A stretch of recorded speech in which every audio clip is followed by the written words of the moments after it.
perfecto. It's sad to say, walay relasyon nga perfect. Nagsigitag pangita og lalaki or babae nga perfect. Pero bishi, mga sir, mga ma'am, walay perfect. Kung love jud nimo ang isa't isa, i-love nimo kung unsa siya. Unsa yung mga weaknesses, unsa yung mga strength, i-love nimo siya.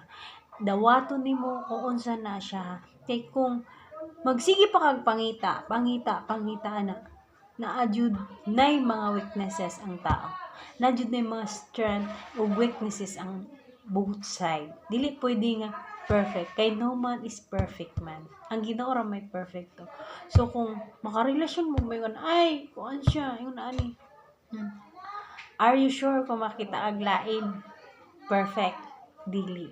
So kay na naman na siya, na-love naman nimo, kamo namang duha, dapat dawaton na lang nimo kung unsa iya, naa sa iya. Kamo na magkasinabutan. O ikaw pod boy, kung unsa ang nasa girl, kay imuha man na siyang gipanguyaban, so dawaton nimo. Dawaton nimo ay pagkasilosa. Kay love ka niya mo nagsilos. Dawaton nimo ang iyang pagka-bungangera. Kay walay babae karon nga dili magsaba. Magsaba din na siya. Labi na og na kay mali.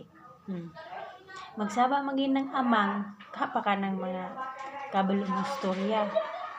Unsa day ka mo nang ayaw na pangita o taong perfect kay walay tao nga perfecto, di ba? Nadyo na yung mga halimbawa gwapo unta pero apan, nadyo na, di ba?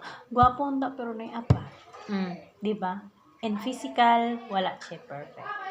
Yung butang na to sa ato ang character, sa ato ang attitude, wala po na siya perfect. Nadyo na siya mga something. So, kung love nimo ang isa ka girl or ang boy, so, i-accept nimo. Acceptance ang kinahanglan sa relasyon o pagsabot. Ana lang, para iwas gubot, iwas away, iwas bulag. Kana lang. Acceptance, unya kanang tawag gani, kanang makontento ka. Kay later on, kung magdugay na mo, mapulaan na mo anang inyong mga weaknesses, inyong mga dili gusto, mapulaan na mo, mabutang na lang siya na, ay, gina lang, bahala siya, mura na lang mo igsuon, mura na lang mo barkada. So, imo na lang matolerate ang iyahang mga ang imong dili gusto, matolerate na lang. So ingon na. So dapat na ipagsabot. Okay? Later on sa kadugay niyo mag-uban, ma-consider na nimo. Ma-consider na nimo ang mga dili nimo gusto sa iyaha. Ay mga weaknesses, masanay na ka. Sanay lang na. Mo na kung makarelasyon mo at the first place, in a first place, dapat sabot lang sa sabton lang sa inyo. Okay? Nagiting to know each other pa man mo.